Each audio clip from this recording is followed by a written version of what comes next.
కానీ, రాతి బీములు కానీ చాలా వరకు క్రాక్‌లొచ్చినియి. క్రాక్‌లు రావటం వల్ల ఇది చూడటానికి ఒక తామర పుష్పం వల్లే ఉంటుంది. దీనివల్ల ఏమైందంటే, అది కూలిపోకుండా ఉండటానికి ఇంజినీర్ వాళ్ళు సూచించిన మీదట కొన్ని గడ్డర్స్ పెట్టేసి టెంపరరీగా దాన్ని అలా నిలబెట్టి ఉంచాము.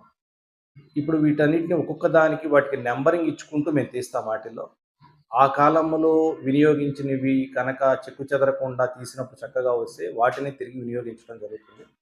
ఏదైనా కానీ కొన్ని క్రాక్స్ లాంటివి అంటే పగుళ్ళు లాంటివి, కొన్ని భిన్నమైన నిర్మాణాలు ఏమైనా ఉంటే వాటిని తీసేసి ముఖ మండపాన్ని యథావిధిగా శ్రీకృష్ణదేవరాయలు వారు ఎలా అయితే నిర్మించారో అలాంటి రూపాన్ని తిరిగి మేము తీసుకొస్తాము.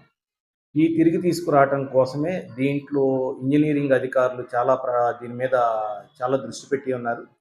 అలాగే ఈ కాంట్రాక్ట్ చేసే వారు కూడా చాలా శ్రద్ధ కలిగిన వారు, అలాగే నైపుణ్యం కలిగిన వారైతే మాత్రమే చేయగలుగుతారు. దాంతోనే మేము సంప్రదించడం జరుగుతుంది.